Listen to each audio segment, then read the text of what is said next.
And we are live. Hello, everyone. Hello. Welcome back. You're listening to Translators On Air. This is the first live talk show for translators and interpreters. My name is Dmitry I'm your host. Joining me today, my incredible co-host, Elena Tereshenko. Hi, Elena. Hello, everyone. And our guest today, David Garcia Ruiz. Hi, David. Hello. David is a professional English, Italian into Spanish translator. He specializes in marketing translation and SEO copywriting services. And he also enjoys giving advice about SEO on his blog for translators, where he shares best SEO practices with everyone. But before we jump to the topic of our conversation today, I'd like to make a few announcements, as always. The second season of Translators On Air has been sponsored by our friends at Smartcat. Smartcat offers free translation platform and CAT tool for translators. So if you're looking for a great CAT tool, check out their website by clicking the green button below this video that says check out Smartcat. Or if you're watching this in the recording on YouTube or SoundCloud or iTunes, just click the first link in the description of this video. Alrighty, we have quite a few people join us already. Hello, Anne-Sophie. Hello, Edith, Sophia, Lloyd, Sylvia, Sol, Julia, Dorita, Kazuki, Eleonora, Paulina, Vasiliki, Sonia, and Sheriff. Thank you so much, guys, for tuning in. I hope you enjoyed the topic about today's conversation because it's probably one of the hottest topics out there. This webinar has been fully booked a few days before the actual webinar, so it seems like it's a very interesting topic. I'm personally very excited to learn more about SEO because I'm not an SEO expert, and when I have an opportunity to ask questions from people who actually work with SEO and know a few things about it, I always grab this opportunity. So thank you so much, David, for agreeing to do this with us and for joining us today. For those of you who are watching this for the first time ever, this is a live webinar. You can ask questions. You can use the chat window on the right-hand side to say hello and say where you're from or something like that, or what languages you work with. If you have a specific question about the topic of our conversation, there is an orange button below this video that says ask a question or suggest a topic. So feel free to post your questions there, and David, Helena, and I will be more than happy to answer them. Okay, David, how are you? I'm very good, thanks. How was your day? Actually, it was an easy day. I was in the mechanic because I needed to change 2 tires. So that was something different for today. Yeah, it's much better than just to be stuck at home during all day. Just at least you get the chance to go out there and do something fun. Some fresh air. And that's actually the beauty of working for yourself when you can take a day off and go change your tires. Yeah, that's it. Yeah, that's the best thing ever. So David, can you please introduce yourself and tell us a little bit about yourself, your business, where you're from, what you do for a living? Okay, so I provide translation services, mainly from English into Spanish, but I'm creating this brand and providing other language combinations, French, Italian, German, and Spanish. I specialize in SEO copywriting and creative translation. And I started on these 2 fields because I saw there was an opportunity for newcomers. I've only been a full-time professional translator for 3 years now.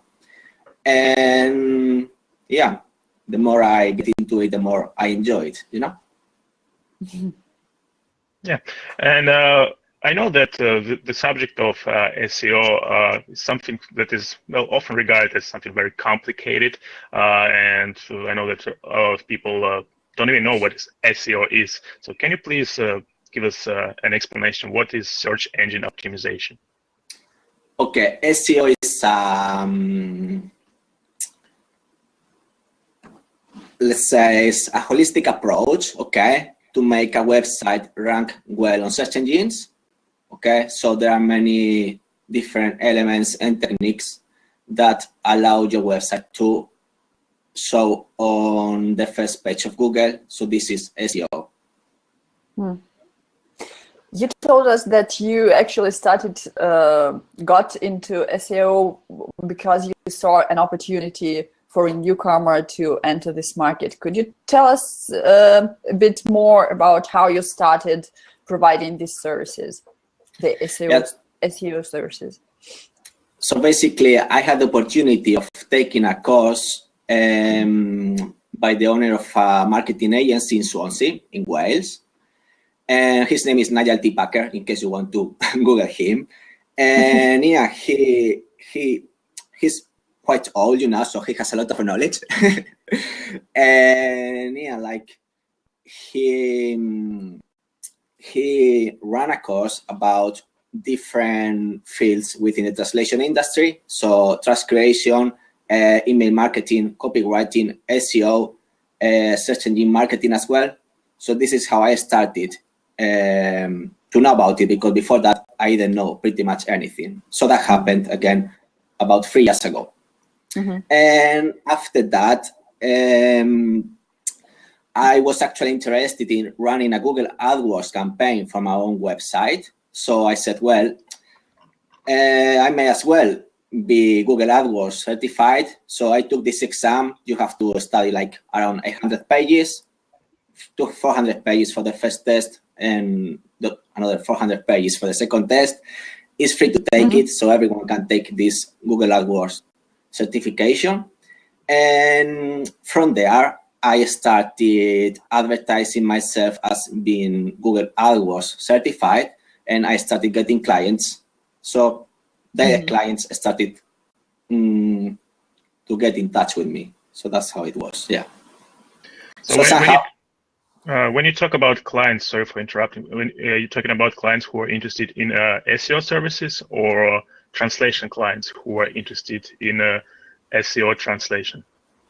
Okay, what I have just said about search engine marketing is slightly different from SEO, but the methods behind them are pretty much the same when we talk about SEM and SEO. So my first clients came through search engine marketing, and mainly it was about translating AdWords campaigns into Spanish. Okay, so you have a series of keywords in English, in my case, and you have to do keyword research to provide keywords that are relevant in the target language. And you also have the adverts on the source language. So somehow you have to translate them or adapt them. So it's something between translation and copywriting. Sometimes you don't need to change much. Sometimes you have to do it from scratch. So this time investment into studying for the Google certification, it paid off. So it's something that you would recommend to anyone who'd like to start providing these kind of services. Yeah, I have no doubt I would recommend it to anyone who wants to get into this, because it's very easy to pass, okay? And it's very straightforward. You only need to go through the content, and after you have 2 exams, you have just to check the right answer. And yeah, it opened many doors for me, because obviously it puts you apart from the rest of people who don't have it, you know? Yeah, sure. And it's a competitive advantage. As far as and this certification is free, right? You just can take a course? Yes, it is, yes. Yeah. Yes. What is the most difficult part about learning? Maybe there are some like technical stuff, because I'm not a big fan of learning technical stuff, although I try to be tech savvy and learn about new technology. But every time then I try and learn something about SEO, something comes up that just freaks me out, and I stop any attempt because I think this is too complicated for my comprehension. Okay, so I must say I was very lucky, because I started working for a marketing company, and for the first assignments, they provided very clear instructions that were easy to follow. Okay, so like it was very helpful for me at the start. And on top of that, the way I really learned, it was by putting in practice everything I was learning on my own website and running AdWords for my own website. So like I'm a person who likes to be practical. So for example, I wouldn't go through the manual of Trados or MemoQ. I prefer to start playing with the program myself. So this is what I did with AdWords and what I did with SEO for my own website, So I think it's a good approach for everyone, If you do something wrong for your own website, you will learn and you will do it right. And when a client comes to you, you will be ready to provide a high quality service. So your question was, what is the hardest bit? I don't know which one is the hardest bit, I guess it's like when it comes to SEO and SEM, there are so many elements. So somehow you have to digest them. And once you have all of them in your brain, you can write, for example, a piece of content, and the piece of content fulfills all the requirements for making it SEO friendly. At the start, you will have to go through a list, or you will do it and you will forget something, So I guess it's like so many different little bits that you have to put together, So perhaps this is the most difficult thing, There is an opinion that SEO is so complicated and it also takes a lot of time and effort to do everything right. So small businesses probably shouldn't bother about it. What do you think about it? Well, this is the same, you can say, for getting followers on Twitter, okay? What is the point? I will never have 10,000 followers on Twitter or 20,000. What is the point? And little by little, you can get 100, 200, 300, So I think that if you start with little steps, on SEO, on Twitter, on Facebook, or LinkedIn, you will create something great within 3 years, 5 years. So if translation is your career, you don't have to invest 1 month on it, and make it perfect, because it's not going to work anywhere. So you can do a little bit every week, every month, and hopefully it works. So my opinion is, for translation, small businesses, translation boutiques, or freelance translators, if you want to have your website as a kind of online CV, well, you don't need SEO. You will use it when you send an email to a new company, or you go to a networking event, you give your business card, and you say, this is my website. It's very nice. You can visit it, and you will have more information about me. So I think this is one kind of approach you can take.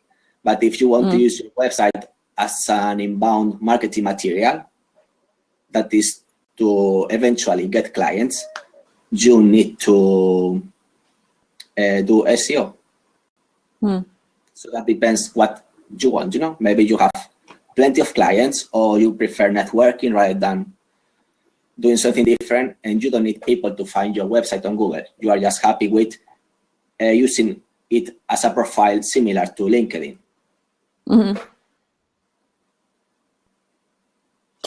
But you mentioned that you also ran a Google AdWords campaign for your website. So does it mean that, or probably it was just for the sake of saving time and getting clients faster that way?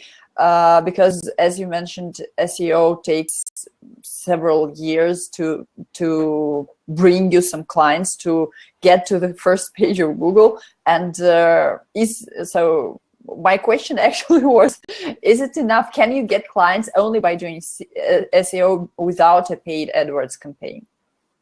Yes, you can. Actually, I have just done some work for a translation company, and I checked a couple of keywords, and they are on page number 1 of Google already. So it has only taken them 2 months, okay?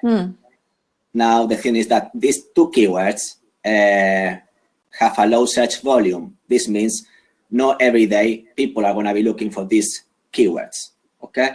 So if you are trying to rank high on keywords such as legal translation or technical translation, it will take you 5-10 years or longer, because everyone is fighting for these keywords. So you have the big companies who have so much authority on the internet, and it will be impossible for us to beat them.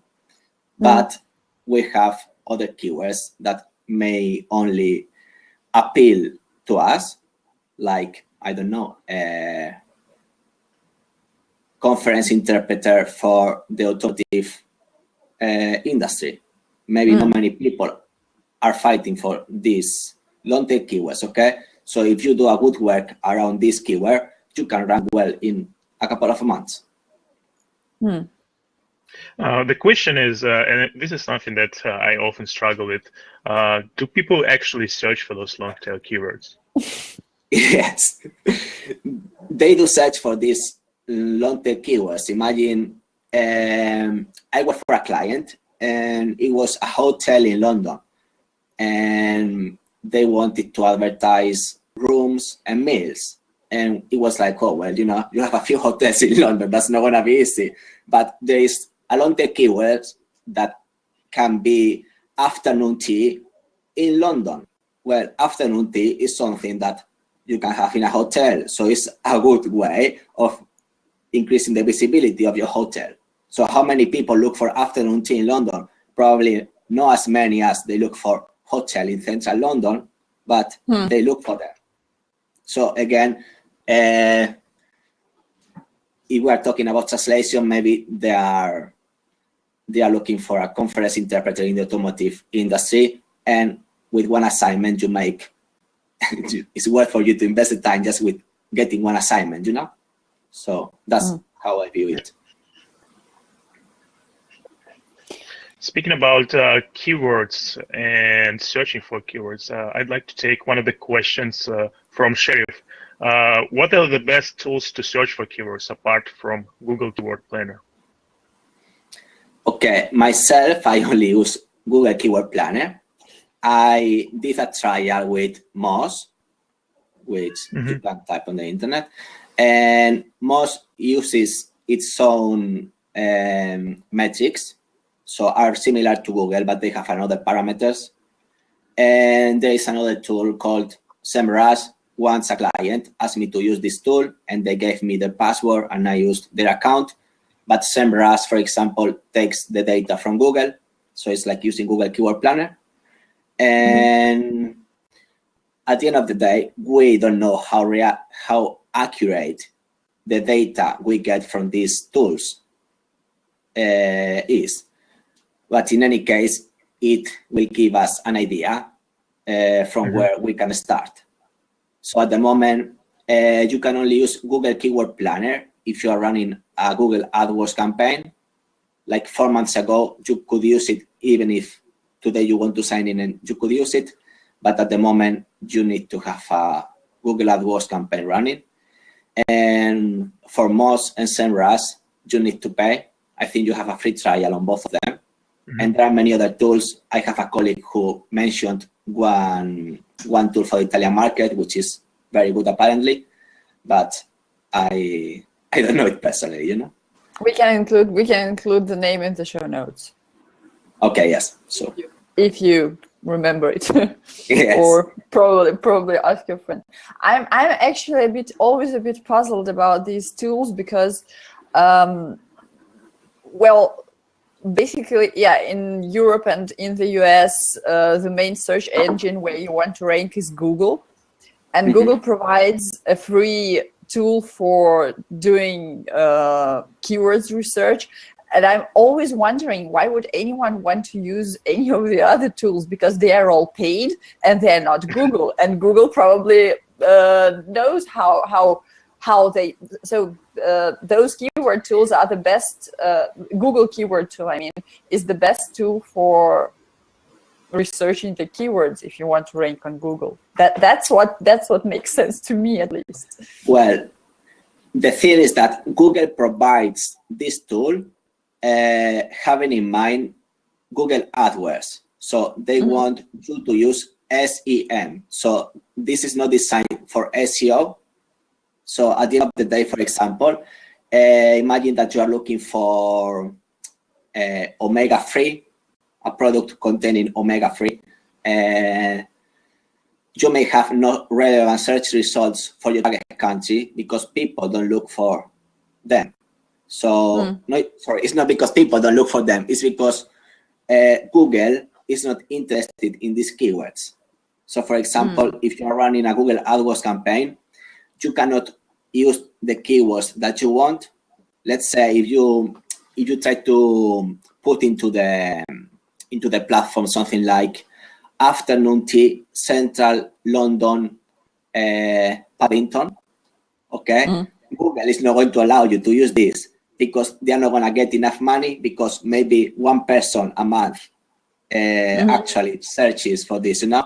So when it comes to Google Keyword Planner, you only have keywords which at least have more than 10, 20, 30 searches per month.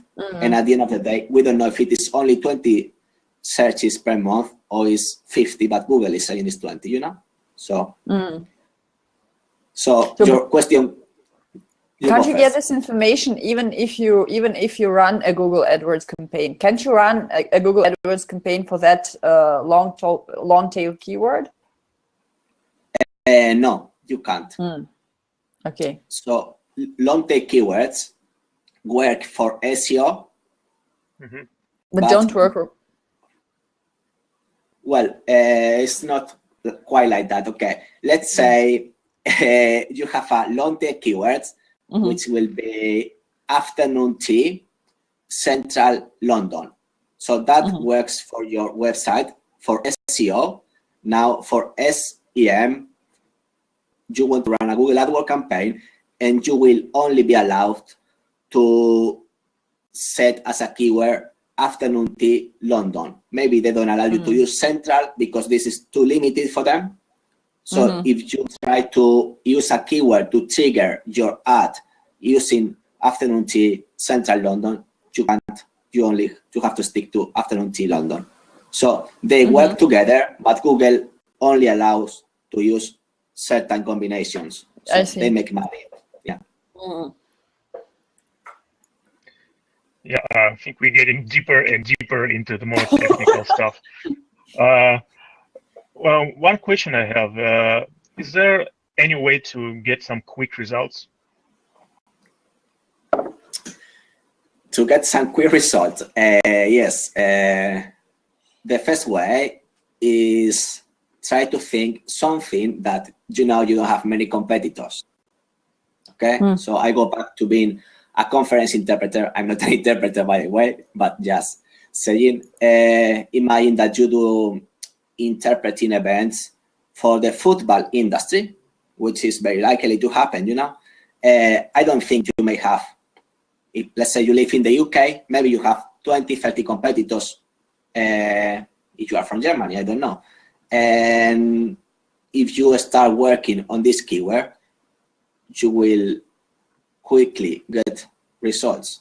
I'm sure about it. So when I say just start working on this keyword, is just start writing content on your website about this keyword.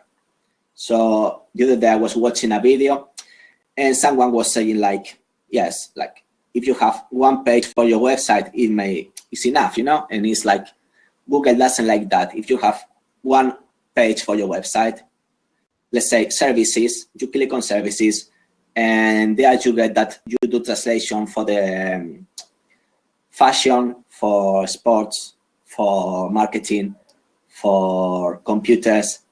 We have a cat in there. That's nice. Yeah, she also likes learning about SEO.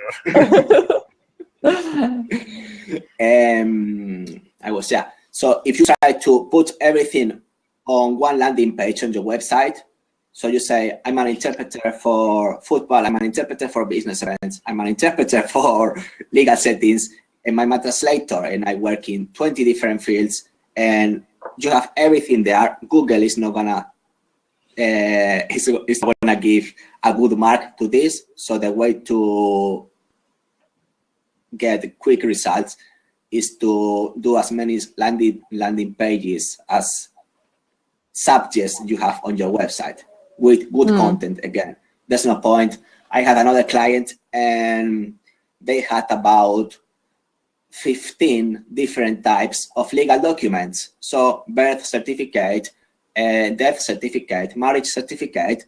Now you click on these things, and you have the same content on all the pages. And what is even worse is that they only have 100 words that are irrelevant to the kind of translation itself.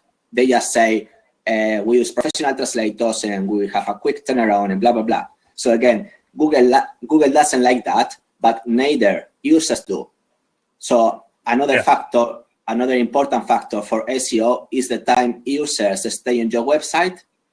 So if someone comes to your website, they click, they see that your content is rubbish, they are gonna leave your website immediately. Google Analytics tracks this, and this is gonna be bad for your SEO. So once you get users on your website, you want to try to make them stay as soon as possible. And the only way for doing this is by having good content. So this is really why I said, well, I think no one better than a translator, a copywriter, or a writer can do content for website that is SEO friendly.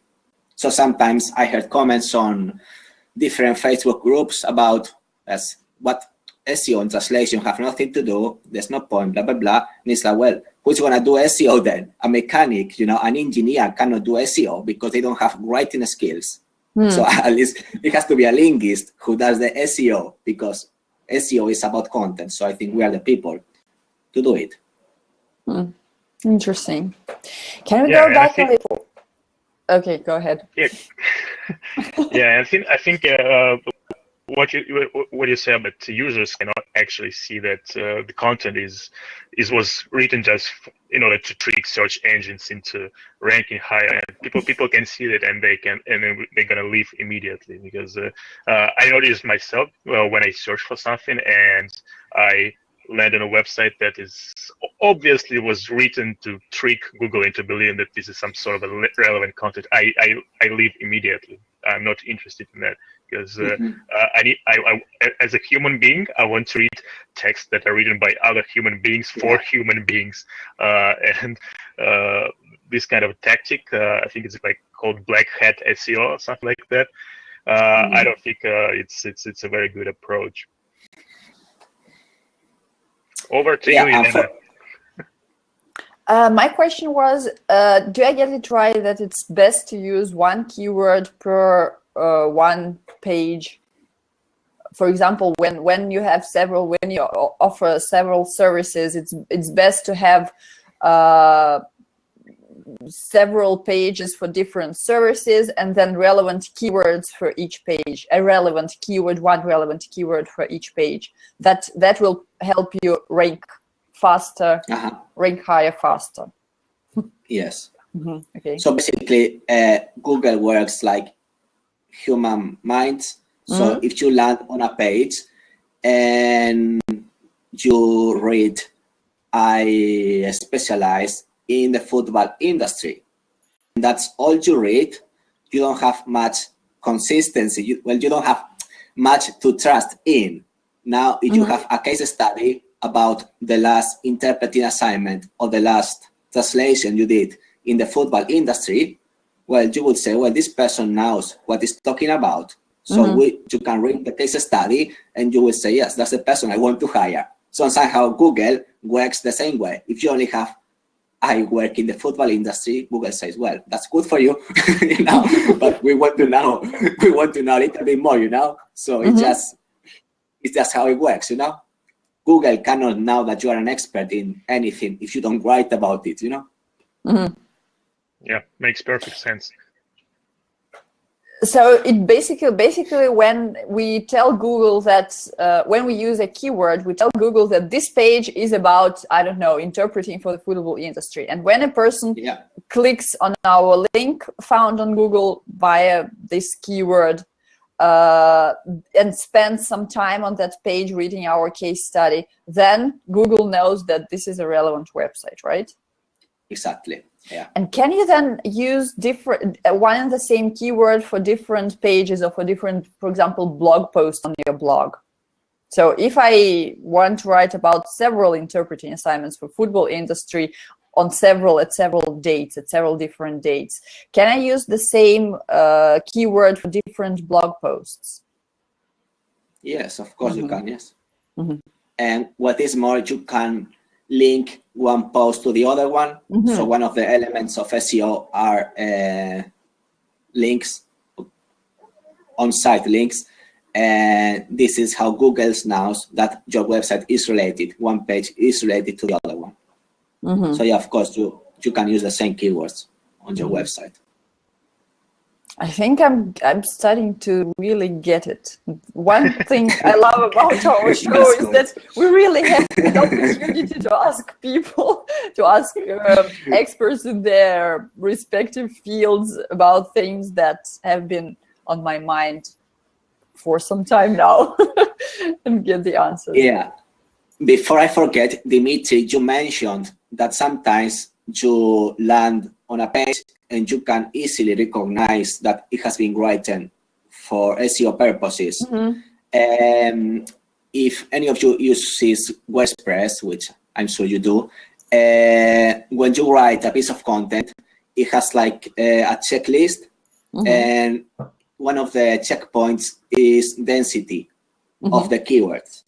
So unfortunately, at the moment, I don't know why the big companies talked about, let's say, legal translation, and they have the keyword legal translation 20 times on the page, and they still rank on #1. Hopefully, this will be a negative aspect for them, and little by little, they will go down on the ranking. The thing is that these big companies have something called authority. Mm-hmm. So it's the authority they have on the internet, and this is another SEO element. So let's say BBC have 98 authority on the ranking. So it's from 1 to 100, they have 98. Mm-hmm. The big companies that we all know, they have around 40, 45, 50, 55. When you start a website, you start on 0, and it's really difficult to go higher than 30. Mm-hmm. So, like, I guess this is one of the reasons why they are still up on page 1 of Google, is because Google knows that they have authority on the subject, and they are still there. Plus, probably they have a lot of traffic, which is another important element, you know? Mm-hmm. Like, hopefully one day we see only good content ranking on the first page of Google, you know? Yeah. I think it's a very important issue, because I know what you're talking about when we have some sort of piece of content or a blog post. Even if it's a relatively well written, it's still stuffed with one keyword, and you can see it. Actually, you can see it everywhere, in headlines, in the body of the text, in the link description. Everywhere people stuff this keyword, and apparently for some reason it still works. And I guess you're right about the authority, but I think Google will change it in the future, because this is obvious. It's obvious spam, right? Well, at the same time, I must say that if you are offering your interpreting services, it's very hard to only mention the word interpreting, let's say 5 times. Okay, I recommend that whenever you write a piece of content, you write at least 350 words. Mm-hmm. So if you're talking about interpreting 350 words, if you want to say interpreting only 5 times, it's really hard. So sometimes it's almost impossible not to use the keyword 8, 9, 10 times, you know? But whenever I write something, I try to use the keyword as little as possible. Why the other people, they try to use it as much as possible, you know? So, like, that's the thing, you know?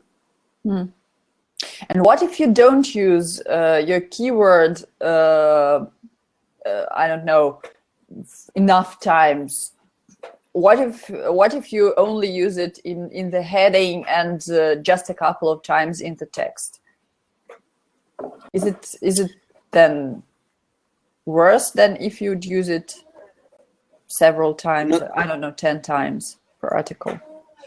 To be honest, I never use a keyword more than 5 times for 350 words. So Google is happy with 5 keywords. So I believe this is the right density for a piece of content of 350 words. You know. Mm-hmm. The reason I'm asking is because I'm using a plugin for my WordPress website, and actually I underuse the keywords that I'm choosing for my blog posts, and I always have a red dot somewhere there saying that that the keyword density is not high enough. But on the other hand, I'm writing, like Dmitry is always saying, I'm writing for the people, not for search engines.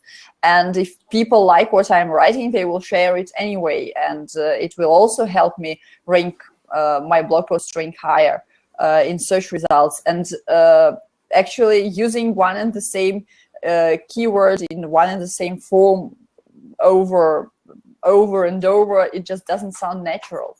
So I'm going for a well written text rather than a keyword stuffed text. So what I would say about that is, first, to use the keyword on the heading, as you just said. So always use one keyword on the heading, and after on the first paragraph of your content. So don't put it at the bottom, put it on the first 100, 200 characters or 100 words, whatever. And what you can always do is to use synonyms. So Google knows when you are using synonyms. So if you are talking about the fashion industry, you can also use clothes, you can use design, you can use apparel, you can use shoes, you can use t-shirts, you know. So you can make Google know that you are talking about fashion without using the word fashion more than 3 times. So just by using relevant words, some words relevant to the fashion industry. To the subject, exactly. So this is the art of doing copywriting, you know, to talk about the topic without using the same keywords.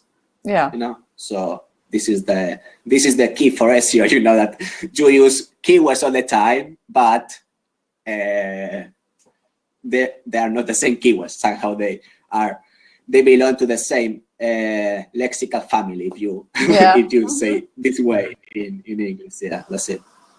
Yeah. Funny that I've been doing it all along without knowing it. Yeah, but it's just common sense. Yeah, exactly. Yeah. Yeah. So talking about content, does Google automatically find your new content, or there is some sort of a process behind it? Well, you need a plugin for WordPress, and you need to create a sitemap and you need to submit it to Google Webmaster Tool or something like this. So basically, if you type on Google how to create a sitemap and submit it to Google Webmaster Tool, you have to copy a code, I believe, on your website, and automatically, or in a couple of days, Google crawls your site and you are on Google. So it's like on 5 steps that can take you 3 minutes. You have your content online. Yeah, I mean, not online. Google can track your content. Yeah. So it's nothing difficult. Yeah. Do you have to do it regularly? For example, when you're adding new web pages to a website, or when you're publishing new blog posts, or is it that you do it just once? Okay. Yes, only once. After Google automatically put these spiders on your website, you know, and maybe when you publish a new page, the day after is not on this tool, but within 3 days it is there. You know, so you only need it to do it. You only have to do it once. Yeah. One question I always had in mind, when people are looking for something, does Google show them the most recent content? For example, let's say I'm looking for a translator in the medical field. Will Google show recent blog posts written about this subject first, and then people who are wrote an article a long time ago? Because I've noticed that when I search for something on Google, I noticed a few times that Google will show like a date of the article that it has been published, and sometimes I notice that the most recent articles tend to show up higher. I don't know why. Well, I believe the main reason is because if you wrote an article on 2012 and you've had no visitors since 2012, Google thinks your website is dead. So this content is irrelevant for Google. Okay? But on the other side, if you have an article from 2012 and you are still getting traffic on this page, Google will say, well, this guy's been there for 5 years and he's still getting traffic, so this content is good. So I believe this happens mainly because this page doesn't have traffic. So it's like a black hole on the internet that is there, but no one uses it, you know? So it probably makes sense to, when you write something, it makes sense to constantly reshare it on social media so you could get more traffic and more people could discover your content even years after you've written something, right? Yeah, I would say so, yes. Yeah. And I would also say, like, even to improve your own content, you know, or maybe you write an article and after 6 months, you can see that you can improve it. You've done a case study about your last football assignment, and now you have another football assignment, and you write something different and you share it again, you know? That's something I've also read about, that you can update your older articles and then just reshare them. So probably add an infographic or something like that. Yeah. I also read about the strategy. Could you please explain the difference between on-site SEO and off-site SEO? The difference, you said, sorry? Yes. Between on-site and off-site SEO. So SEO are different techniques that you use on your website. This involves the content of your website and the code. And off-site SEO are those elements that are not on your website itself. So, for example, the backlinks you have coming to your website from other websites. Or I think I will include the traffic or that you have on your website as an off-site SEO element, or the bounce rate. Bounce rate is when someone lands on your website, if they click on a link to go to another page within your website, this is good for bounce rate, because this is telling Google that your content is related and people are interested. So this is the difference. On-site is what you do on your website, and off-site is the signals that come from outside your website to your website, and that Google tracks to recognize how important your website is and how people react to your content, if they stay for 20 seconds or if they stay for 2 minutes, if they read an article and after they click on a link and they read another article. So this is the difference. So, and what is the most important thing about the on-site SEO? Well, the most important thing, as I said, is to write a specific content for every service you offer. So yeah, as I already mentioned, write 300. And probably using relevant keywords for that. Long tail keywords. Yeah, that's it, yes.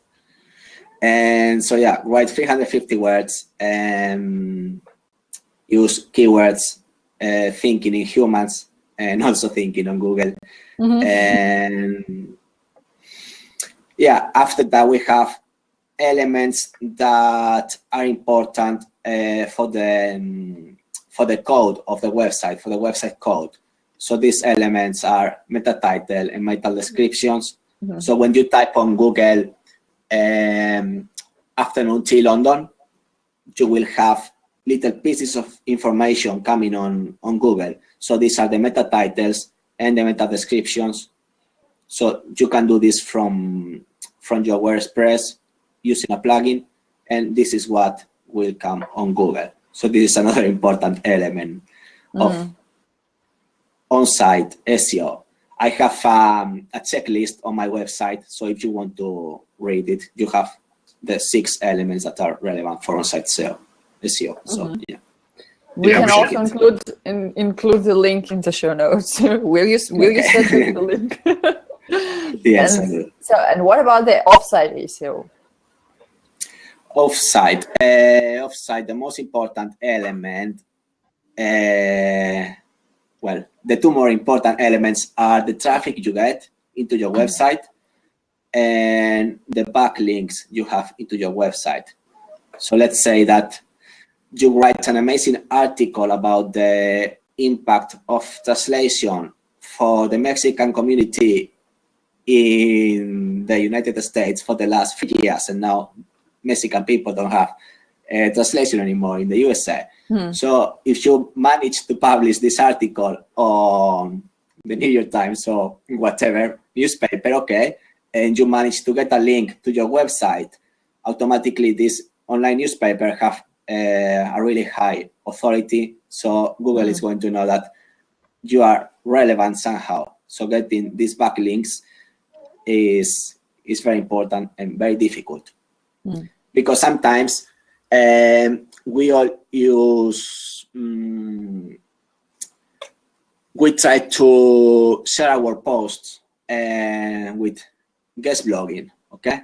So let's say, okay, you can publish a post on my blog and you can have a backlink and all the rest. The thing is that if this backlink is coming from a website that has very little authority, on terms of authority is pointless, because if you're getting a backlink which has an authority of 10, it's not going to help you at all, you know? So it's going to be good in terms of traffic, maybe, in terms of people clicking, you know, but it's not going to be relevant for authority. How can you tell whether a website has high authority or low authority? Can you look it up somewhere? Good question. Yes, if you type on Google again and check website authority, you will find MOZ, as I said before, and you can just copy paste the website there, and it will tell you the rank of this website. And what is more, it will tell you the backlinks that this website has, okay? So somehow you will know, okay, so this website has a high ranking because they have a backlink from the BBC. So obviously you eventually have to pay for using this service, so you can only like use it for a while for free, you know? So again, but after you have other tools that use the data from Moz, okay? So you can always check the authority of a site just for the sake of checking it. Great. That's probably a good way to check the authority of your competitors, so to speak, and other businesses who are competing in the same field as you do, right? Yes, that's it. So sometimes like people are on page number 3 of Google, and I believe that unless they get a higher rank, they're not gonna go any higher because they have very big companies before them, you know? So another way of getting backlinks is, for example, if you're a translation company and you become a professional member of translation, a charter, let's say the Charter Institute of Linguists in the UK. So if you get a backlink from there, this will help you. I think you have to probably pay for that. You're basically getting that backlink when you update your profile and just post the link to your website, right? Well, what I'm saying is something like if you belong to a translation organization, you will get a backlink from there at some point if you are on the register. So that's what I mean. That's a good quality backlink that you will have onto your website. Yeah. Another reason to join a professional association. Yeah, that's it. That's a hidden reason. Yeah. And what if, for example, what if I want to write some, I don't know, an article for a client, for a website where my clients, for a website that my potential clients visit a lot. For example, I want to work with app developers, and I'm writing an article for website developers visit quite a lot, so I'm getting a backlink to my website. Will it somehow help me rank higher for some relevant keywords that app developers might look for? I didn't quite get your question because I couldn't. Yeah, the image stops. Okay. Yeah, it's gone. Can you hear me? Yeah, I can hear you. If you can just repeat the question, sorry. So, for I example, was distracted. Sorry. That's something that can happen because we are live now. So, for example, I'm writing an article for a website that my potential clients visit a lot. I'm getting a backlink from that website. Will that help me rank higher for some services that those clients might be looking for? Yes, absolutely. So you are saying that if you get a backlink, your content is gonna, if it is gonna rank higher, yeah? That's your question? Yeah. Yes. So obviously, you need as many backlinks as possible, but I believe it's better to have 5 high-quality backlinks than 50 low-quality backlinks. Yeah. So the authority of the website is really an important factor to consider. Well, they are all important factors. The thing is that if you go on Google, okay, and you say factors for SEO, there are different infographics and different data because Google changes everything constantly. But you just have to, this is why I said at the start that the most difficult thing about SEO is to have all the elements in your mind and try to work on that direction. So sometimes I may work to get a backlink, even though I know I'm not gonna get traffic. And sometimes I say, okay, I need traffic. I'm gonna do something for getting traffic. And sometimes you say, I want to publish a new case study about the last assignment I did, even though no one is going to visit it, but still Google may give it some relevancy because there is no content about it on the internet. So if there is no content, you have no competitors. So it means that you are likely to get a click that can convert into a sale. Interesting. I guess we still have quite a lot of questions from our viewers, and we'll probably should get to them. Yeah. So the first question is from Monica. She asks, how do you translate keywords for SEO? Okay, one sec. Yeah, you better stay hydrated because it's been an hour and you've been talking for an hour.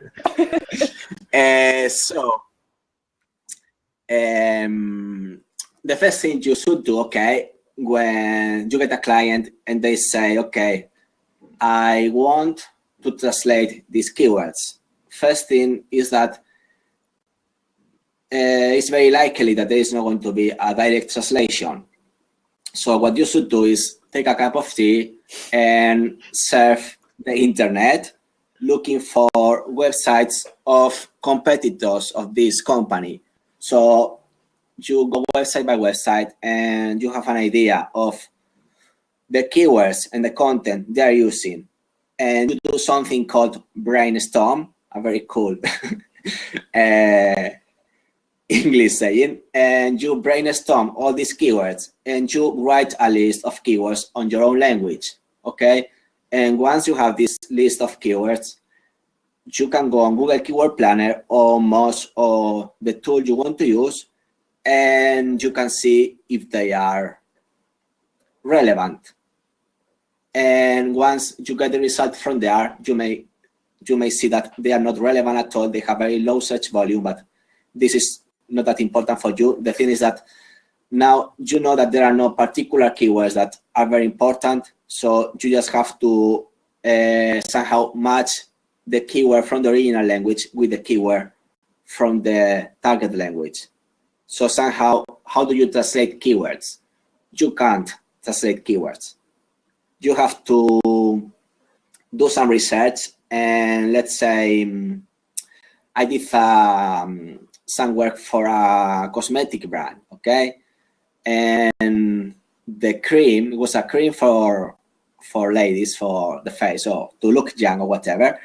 And this cream has shea butter, okay? Mm-hmm. Now, when I did research, not many people in Spain were looking for a cosmetic product with shea butter, okay? But they were looking for vitamin A and C for the face, okay? So what you have to let the client know is, look, people are not looking for this thing, but your cream also have these two vitamins, so you're on your ingredients. So what we should do is to work on these two ingredients apart of the other one, you know? So somehow you can't translate keywords because, well, you can translate them, but it doesn't mean that they're going to be relevant on the target country, you know? So this is why sometimes you can get a request and they say, okay, I need 250 keywords and I estimate that it's going to take you 5 hours. And if you want to do a good job, actually, you have to pretty much research keyword by keyword. So yeah, it's impossible to do it, you know. Obviously, the words are going to be related. So once you get one right, you're going to get the other ones right. But yeah, there are different ways of doing this. One is doing keyword research to see what is relevant, or the other thing is translating the keywords, straight translation, and pray that they will work, you know. So personally, also a third way of combining the two approaches. That's something I also sometimes do. SEO, it's called keyword research and localization tasks for an agency client. And the way I was taught to do it was to first translate all the list of words and then check them using Google Research Keyword Tool. And sometimes, in some cases, particularly, these keywords are being searched. So people search for people in Russia search for these keywords as well. And then we can just use those translations. If people are not searching or the number of searches is very low, then I do research exactly like you described it. So I think it's this approach lets to have better of two approaches, because translation is easier, but research is actually can help you come up with more relevant keywords. Yeah, you're completely right. To be honest, I think I've never been asked to translate keywords, and I don't know if I would accept it, because at the end of the day, if these keywords don't work, then client is gonna come to you and say, well, you use this translation, and you say, well, but this is what you asked me for. But they say, well, but so like, I don't know, it's the kind of thing that you can translate the keywords and should do some keyword research and see if they are relevant. And yeah, the thing is that, as you said, combining the two things, you need to agree on the price beforehand, to see how you're going to combine two different methods that are very different. It takes 5 seconds to translate a keyword, but it may take they are actually paying. They are actually paying not per word price, but a per hour price for research. So it's yes. And another tip I want to share is that sometimes you get a keyword list of 1,000 keywords, and they say to you, I want 1,000 relevant keywords in German. And before you say yes, you need to think that maybe this item or this product doesn't exist in Germany, and there are not going to be 1,000 keywords. So be very careful when you do a keyword research, because until you are actually doing it, you don't know how many keywords there are going to be about it. Exactly.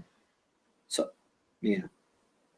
So imagine you are doing some keyword research for Costa Rica, holidays in Costa Rica. I think British people like going to Costa Rica, but I don't think many people from Spain go to Costa Rica. So probably search volume for keywords related to Costa Rica is going to be completely irrelevant in Spanish, you know? So again, if you translate the keywords, you're not going to achieve much. And if you do keyword research, you're not going to achieve much neither. So you have to let the client know that this service doesn't exist at the moment in the country, that you're going to do the best jobs you can do, but you can't guarantee 1,000 keywords, and you can't guarantee that this is what people are going to look for. And what is more, it's going to take time for people to look for this, Yeah. Another thing I've noticed about keywords, that sometimes what you think people are looking for are not exactly the thing that people are actually looking for. Say that again, sorry. One thing I've noticed about keywords, that sometimes one thing that you think people are looking for, it's not actually the thing people are looking for. I noticed this on my personal website, bestrussiantranslator.com. I noticed that a lot of times people are searching for Russian translator, but they are not actually searching for a human being. They're actually searching for Google Translator or something for machine translation. But if we look at the keyword planner, we would think, okay, Russian translator, probably people looking for professional, but a lot of times they're not. They're just looking for stuff, for something that will translate a few sentences, and it becomes even funnier because on my website I have a chat widget where visitors of my website can ask me questions, and I actually answer those questions in real time, so they can have direct contact with me instantly. And a lot of times people ask me, hey, how can I translate my name into Russian, or how can you say this in Russian, or how can I translate this one sentence? And it's funny because people obviously were looking not for a professional translator, but for some sort of machine translator like Google Translate and stuff like that, just get a gist of something. Yes. So one very good way of doing keyword research is asking your friends, what would you look for if you were looking for a conference interpreter for the football industry? And you may be surprised, The first surprise will probably be that people don't even know what interpreter is. Yeah, that's probably true as well, Because when I talk to my non-translator or non-interpreter friends, they don't even know that there is a difference between translator and interpreter. and they don't even know what interpreter is. And I actually had the conversation with a client the other day, and he was talking about interpreting services. But from our conversation, I realized that he was using translator.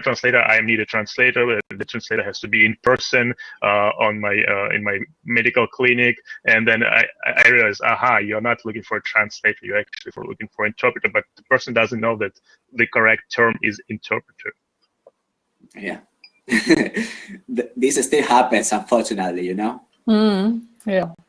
A couple of months ago, I was on a networking event, and I met this guy, and he asked a question like about, can you make money with translations, So yeah, you really still need to educate people, because they are not aware of what translation is about, Yeah. And that's probably a good topic for a blog post written for people who are looking for translators. Can you make money with translation? So on to the next question. Yeah. It comes from Martina. She asks, what are the best tools to research keywords in different languages? For example, if a client asks to translate their website, where can I research the keywords to include in the target language copy? Well, we answered to this question before, so I suggested Google Keyword Planner, Moz, M-O-Z, and SEMrush, S-E-M-R-U-S-H. And after, I'm sure there are particular tools for some languages, so you need to do a search on Google and find them. But personally, I wouldn't worry too much about finding the perfect tool, because all the data is only, we don't know how real it is or it isn't, So first of all, if you're doing it for yourself, you will have to try different keywords. So you may try a keyword and you see that it's not working, and you try a different keyword. And if you're doing it for a client, probably the client is going to tell you what tool you can use. And on top of that, you have to pay for all these tools. So yeah, I think you can do a trial with most of them, but after you have to pay for them, So also include the price of this when you are charging a client for doing keyword research or doing SEO, because at the end of the day, you have to pay a fee for it. Yeah, absolutely. So I can't answer to the question very well, It's like, personally, I only use Google Keyword Planner, and I do keyword research on organic results on Google, and it gives you an idea more than enough to know where you're standing and the direction you have to take, The next question is from Giovanna. She's asking, can I start with a free platform like Weebly or Wix to build my website? If yes, can you suggest one? She's probably wondering which platform would be the best in terms of SEO. Well, I have used Wix, and I have to say it's a good platform. It gives you a lot of freedom, more freedom than WordPress. And it's getting better and better all the time. There are still like some problems with it, but nothing major. And now when she says free, I wouldn't recommend doing anything free, because you will have the name of, like, let's say I am, her name was Martina, yeah? Giovanna. Oh, that was Giovanna, sorry. So if she gets a free site with Wix, probably would be Wix/Giovanna. So I don't think this looks really professional. Yeah. So yeah, so it's not about SEO, it's about the image you're gonna give to your client. So I believe if you put it all together, you're not gonna spend more than 100 euros maybe to get a domain and to get a plan with Wix or WordPress or whatever, and to get an email address. So I think, yeah, it's a very little investment, and I wouldn't suggest starting a free site. But if the question is oriented to, is it good for SEO, I can say that Wix is good for SEO, if that's the question. But in any case, whatever tool you use, don't use, I wouldn't use a free domain. But as far as I know, at least for WordPress, you can definitely use, you can set up a free blog on WordPress and just pay for the domain name. So with WordPress, it's possible. Probably it's also possible with Wix and other platforms. But I also wouldn't recommend using a free domain name. I don't think it looks professional. Yeah.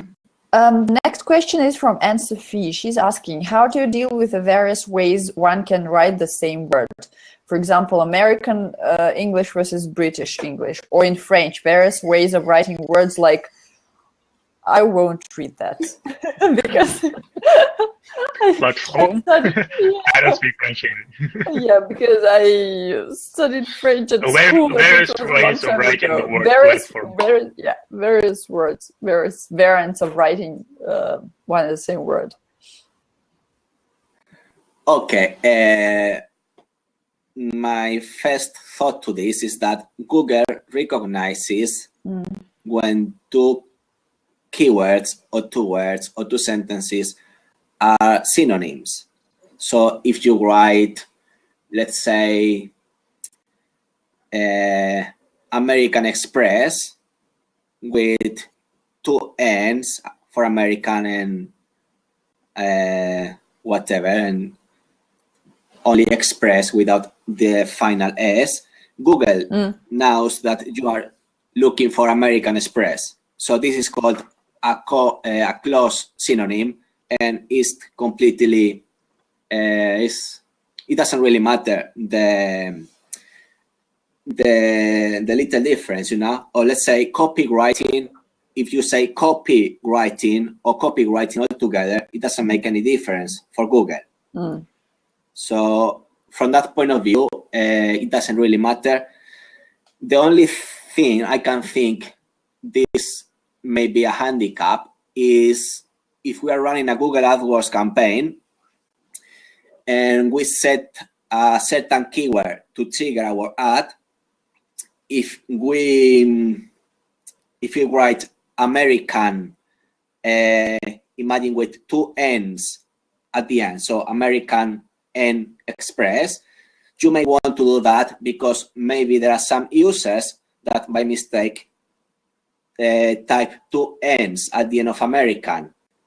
So if you set this keyword as a exact match,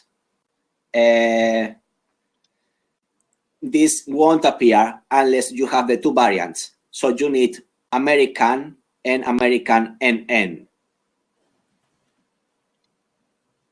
So basically, it doesn't really matter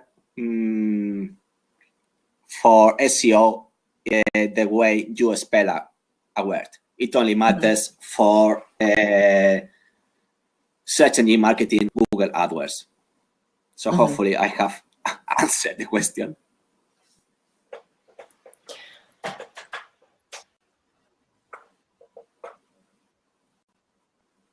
So we still have a few questions. Most of them are from Sheriff and from Jay, and I think we already answered to a few of them, but we can always answer again. I like this question. For translators, which part of SEO process they can use in their usual translation business?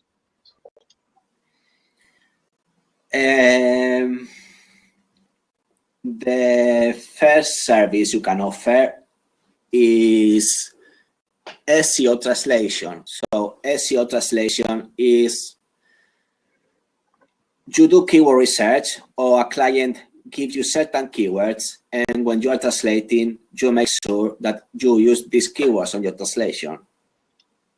So let's say we are translating content for a company providing a seminar in ballet Okay, now people in Italy, Spain, Portugal, they may not say seminar, a ballet seminar. They may say ballet training or ballet workshop or ballet masterclass, demonstration or masterclass, you know. So this is what you need to implement on your SEO translation. So basically, rather than saying, okay, this word sounds right to me, is saying, well, this word doesn't sound right to me, but this is the one I'm going to use because I know that this keyword is the one that people use. So most of the times it's straightforward, but sometimes it's not straightforward. So this is the first service that translators can offer. And the second service is, well, this first service is keyword research and SEO translation. So it's the same one, but two different things. And the second service that we can offer is SEO copywriting.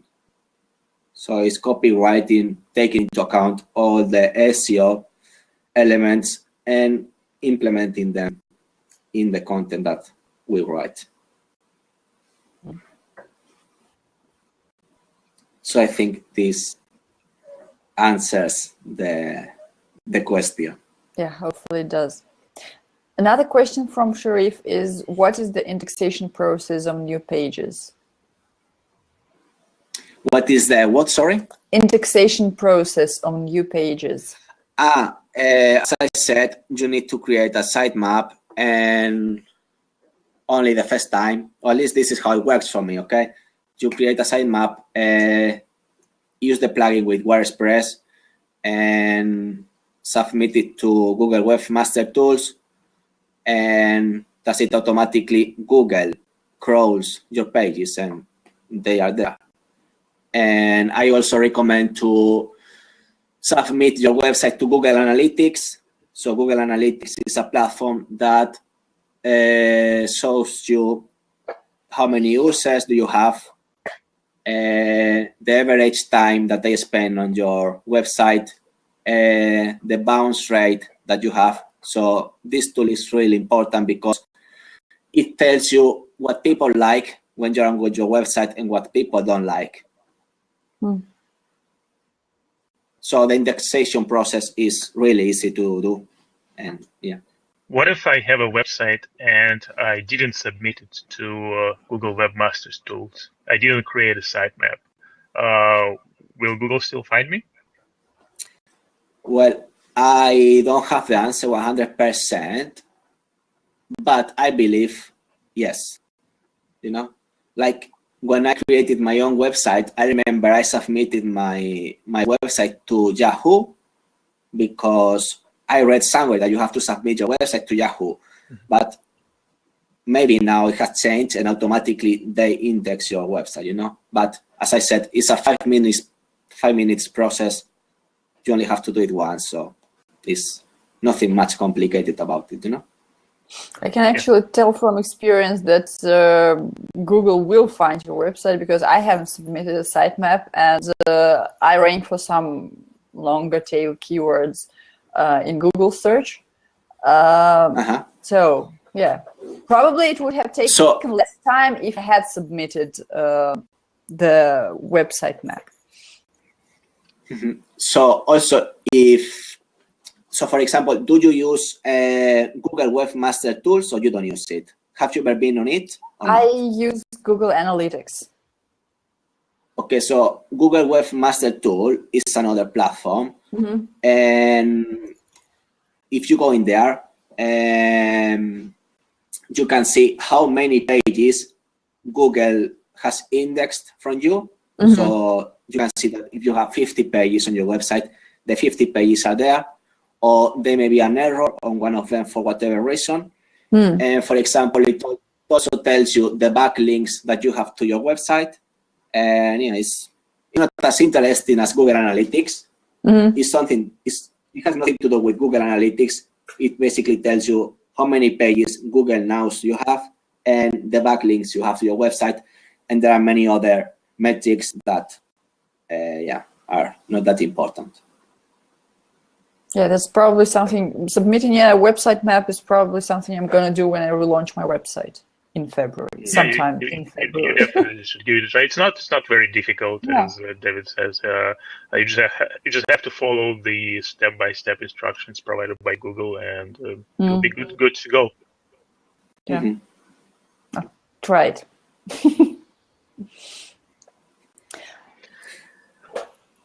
Okay, so I guess we're gonna take the last question from Jay, right?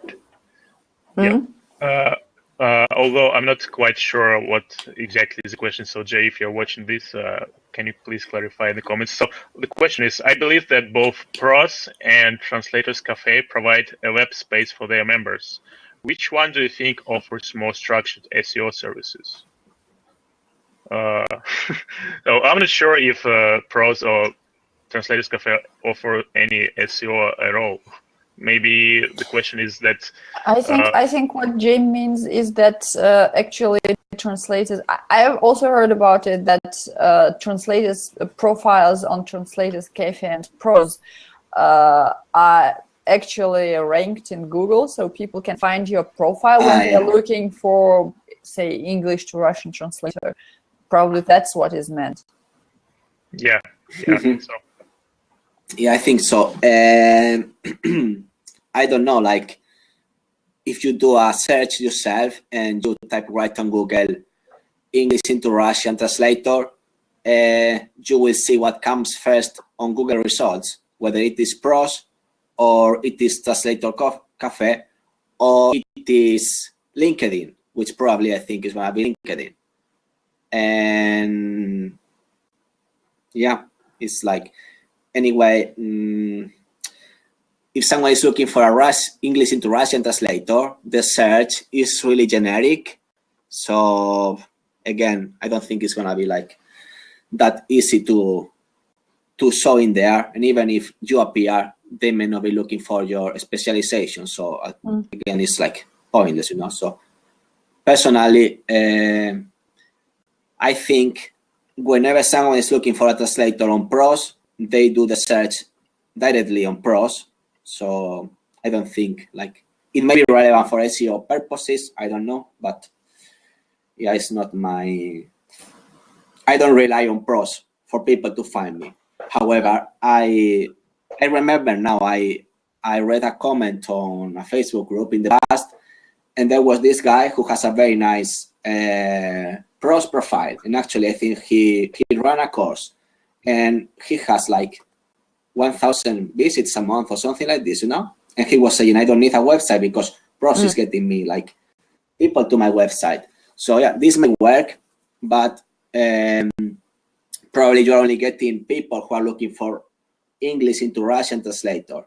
If you're looking for something different, you may not rank, you know. So I wouldn't put all my eggs on this basket, you know. Yeah, that makes perfect sense. I think the profiles on platforms that were developed for translators, they should always link somewhere else, like for example to your website. Even if most of the platforms like PROS, Translators Cafe, or even the OpenMic, they don't they do a no follow link for Google searching, but it's still a great way to be discovered and a great way to bring some sort of a traffic to your website from these platforms when people are looking for translators on these platforms, not on Google, but on the platform themselves. So if you have a profile, it never hurts. It never hurts actually to have a profile on those platforms, and if you have a website, just link to your website in your bio section or in any other specific section for your website, and at least it will give you some traffic. Yeah.